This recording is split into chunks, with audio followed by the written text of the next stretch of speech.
Assalamualaikum warahmatullahi wabarakatuh. Selamat pagi, pagi yang cerah, matahari yang bersinar terang.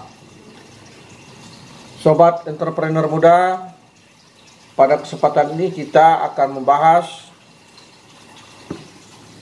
jagalah kehormatan Anda, karena ia tidak didapat dengan kemenangan dan tak pula hilang oleh kekalahan. Jadi di sini ada 3 hal yang akan kita bahas dan akan menjadi variabel mengapa kehormatan itu sangat penting. Pertama adalah kehormatan itu sendiri, kemudian kemenangan dan kekalahan. Kalau di dunia dalam kehidupan kemenangan itu dimaknai sebagai segala-galanya. Tapi sesungguhnya kemenangan itu tidak serta-merta dan tidak semuanya mengantar pada kegembiraan ataupun kebaikan. Pun demikian juga sebaliknya. Kekalahan yang dianggap sebagai sebuah mungkin kelemahan, sebagai sebuah kesedihan, justru tidak selamanya kesalahan ataupun kekalahan itu membawa kesedihan dan membawa kerugian. Karena ada hal-hal positif yang bisa diambil dari kekalahan itu. Bahkan di banyak hal, di banyak peristiwa, kekalahan itu justru membawa kebaikan. Oleh karena itu, sebenarnya yang akan kita jaga itu atau yang kita fokuskan adalah pada kehormatan diri kita. Pada kehormatan diri kalau dalam kehidupan, yaitu tadi bahwa jati diri, kejujuran, keyakinan, kemudian semangat yang tinggi. Kalau di dalam bisnis mungkin kemenangan itu dianggap keuntungan ataupun kekalahan dianggap sebuah kerugian. Justru kehormatan itulah kejujuran, jati diri, kehormatan itulah yang menjadi kekuatan kunci para pengusaha itu sukses. Kenapa ini penting atau perlu untuk kita bahas? Bahwa dalam kehidupan sekarang ini dengan kompetisi sistem persaingan yang sedemikian ketat, orang kadangkala hilaf, kadangkala menggunakan segala cara untuk mencapai kemenangan, untuk mencapai keuntungan. Padahal cara-cara yang tidak baik, pola-pola yang tidak bermartabat, kemudian tidak menghiraukan sekitarnya hanya untuk kemenangan dirinya saja atau untuk keuntungan bisnisnya saja, itu justru dalam jangka pendek mungkin bisa jadi membawa sebuah keuntungan, tetapi dalam jangka panjang justru sebaliknya. Keuntungan dan kemenangan itu akan membawa kerugian, membawa kesedihan, bahkan yang lebih tragis lagi akan membawa penderitaan yang akan dirasakan dalam waktu yang jangka panjang. Oleh karena itu, sobat muda, sobat entrepreneur muda, rekan-rekan sekalian, kita boleh saja mengejar kemenangan, kita boleh saja mencari keuntungan, kita boleh saja menghindari kekalahan, kita boleh saja menjauhi kerugian. Tetapi semua itu tidak seperti yang kita lihat dan tidak bisa kita lakukan dengan cara-cara yang membenarkan segala cara, menghalalkan segala cara, menyakiti orang lain, kemudian membohongi orang lain. Yang dalam banyak peristiwa bisnis, misalnya pengusaha-pengusaha besar juga, Jack Ma pernah mengatakan ada banyak pengusaha yang membohongi saya dalam bisnis, tetapi pengusaha-pengusaha itu malah dalam waktu sekarang ini semuanya menjadi gulung tikar atau tutup, justru bisa tumbuh. Jadi sobat muda yang penting kita pelajari daripada sebuah proses kemenangan tadi, proses kehormatan itu adalah bahwa cara-cara yang baik harus diambil untuk mencapai hal-hal yang baik. Tidak boleh kita untuk mencapai hal-hal yang baik itu menggunakan cara-cara yang tidak baik. Karena cara-cara yang tidak baik ini nanti akan berimplikasi dalam jangka panjang, dalam waktu tertentu kepada peristiwa atau keuntungan kita yang notabene nanti tidak akan berlangsung lama, justru akan menjadi bumerang dalam bisnis, dalam kehidupan, dalam berbagai macam kompetisi. Oleh karena itu, kita boleh saja menghindari kekalahan, tetapi kita juga ketika sudah berusaha secara maksimal, ketika sudah berikhtiar secara penuh, kekalahan itu pun tetap harus kita syukuri sebagai sebuah hal yang harus kita terima dengan lapang dada, karena sekali lagi tidak sedikit kekalahan-kekalahan yang diderita seseorang ataupun kerugian-kerugian dalam bisnis itu nanti akan menghantarkan kita kepada keuntungan atau kemenangan berikutnya atau di aspek lainnya. Nah, inilah yang kadangkala menjadi sebuah hal yang harus kita betul-betul pegang sebagai entrepreneur muda, sebagai pengusaha, kemudian sebagai orang yang memiliki dinamika kompetisi dalam kehidupan maupun di dalam bisnis yang sedang kita jalani. Kehidupan maupun di dalam bisnis ada namanya kita berkompetisi, tetapi kompetisi-kompetisi itu harus kita lakukan dengan cara yang elegan, dengan cara yang terhormat, dengan cara yang baik dan bersahabat, meskipun kompetitor-kompetitor itu adalah orang yang akan menjadi sparring partner atau menjadi rekan kita untuk mencapai sebuah keberhasilan. Pernah sobat muda, suatu ketika saya di dalam bisnis itu membeli salah satu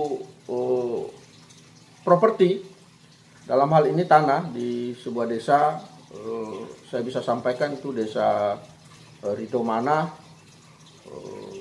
Bekasi, itu pada sekitar tahun 2010. Kemudian setelah saya membeli tanah itu 1000 meter dengan harga waktu itu, karena memang masih daerahnya sepi, daerahnya terpelosok, itu hanya 30 juta. Setelah saya membeli, setelah saya membayar, dalam kurun waktu 1 tahun, 2 tahun, saya melihat tempat itu tidak ada perkembangan. Dan sementara saya memiliki kebutuhan-kebutuhan juga. Kemudian saya berpikir dalam rentang waktu 2 tahun, 3 tahun setelah saya miliki, saya mengambil keputusan untuk menjual kembali tanah tersebut. Kemudian lewat Kang Dadang waktu itu, saya mengupayakan untuk menjual tanah tersebut kepada para pembeli. Nah, disinilah satu hal yang harus kita cermati, kemudian kita terima dengan lapang dada. Saya membelinya 30 juta, ketika saya tawarkan itu, orang hanya berani membayar 25, 27, maksimal 30. Padahal saya sudah mengorbankan waktu ataupun sudah menyimpan atau berinvestasi selama 3 tahun. Nah, saya kemudian menjual tanah itu, mengambil keputusan. Nah, dalam sekilas pandang, dalam pandangan waktu itu saya mengalami kerugian. Memang saya membeli 30 juta, saya menjual 30 juta. Tapi kan saya mengorbankan waktu ataupun kerugian waktu selama 3 tahun, investasi yang seharusnya tumbuh, stuck. Nah, inilah disebut kerugian.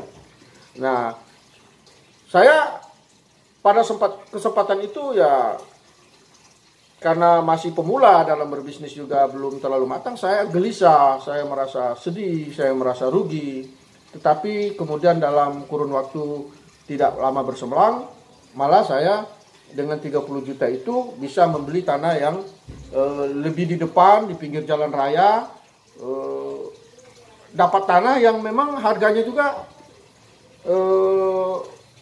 tidak jauh berbeda, sekitar harga 35 juta waktu itu, 35.000, karena di dalam 30.000, di luar 35.000. Saya beli yang 35.000.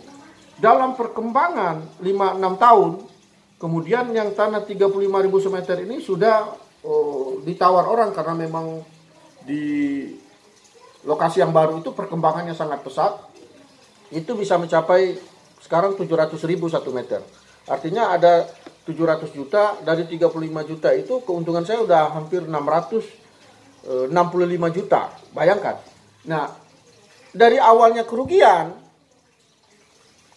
dia menjadi sebuah keuntungan. Ketika kita menerimanya dengan lapang dada, lalu mencari solusi-solusi lain dari kerugian ataupun kekalahan itu. Nah, pada kesempatan ini, pada hari ini juga saya cek tanah saya yang 30.000 itu, yang di Desa Rito Mana itu, pasarannya masih 30.000. Seandainya waktu itu saya tidak mau menerima kerugian dengan menjual dengan harga yang sama, maka 10 tahun kemudian saya tetap dalam kerugian itu. Justru dengan menerima kesedihan, dengan menerima kekalahan, dengan menerima kerugian itu, kita terima dengan lapang dada, kita ambil sebuah keputusan yang cepat, keputusan yang walaupun sedih, walaupun sakit, ya kita ambil, lalu kita mencari kompensasi atau kalau dalam properti kita cari pengganti-pengganti lain yang alhamdulillah dalam perkembangan berikutnya tumbuh sedemikian hebat. Oleh karena itu sobat muda, di dalam bisnis, di dalam kehidupan politik apapun sekalipun, kita bisa melihat dalam banyak dinamika, dalam banyak fakta, mereka yang meraih kemenangan, justru kemenangan itu mengantar mereka pada kehinaan. Nah, oleh karena itu, karena apa? Mungkin ya diraih dengan cara-cara yang tidak baik, kemudian kekuasaan, jabatan, atau keuntungan diambil dengan cara-cara yang menyakiti orang lain, atau tidak dengan sportif, maka berakibat pada hal-hal yang fatal. Banyak contoh, mungkin kita bisa lihat tokoh-tokoh kita kemudian mengalami hal-hal yang buruk, baik itu ya secara hukum mengalami masalah, kemudian secara ekonomi juga mereka yang memburu keuntungan, itu banyak juga mengalami kerugian-kerugian. Karena sobat muda, saya juga berdiskusi, ngobrol, berguru kepada pengusaha-pengusaha yang lain, karena tidak semua hal, tidak semua bisnis juga akan membawa kita pada keuntungan dan kemenangan dalam jangka panjang. Contoh bisnis-bisnis yang dilarang, narkoba, bisnis-bisnis yang tidak baik, kemudian mungkin sekilas atau dalam waktu jangka pendek membawa keuntungan, tetapi dalam rentang waktu yang panjang justru itu menjadi bumerang dan sangat amat menyakitkan bagi mereka yang memilih pilihan-pilihan bisnis yang dilarang atau hal-hal yang tidak baik. Di samping memang sistemnya tidak bagus, pilihan bisnis juga harus betul-betul juga kita cari peluang bisnis yang sehat, yang baik, yang bersahabat, dan sekali lagi yang menguntung dan menjaga kehormatan kita.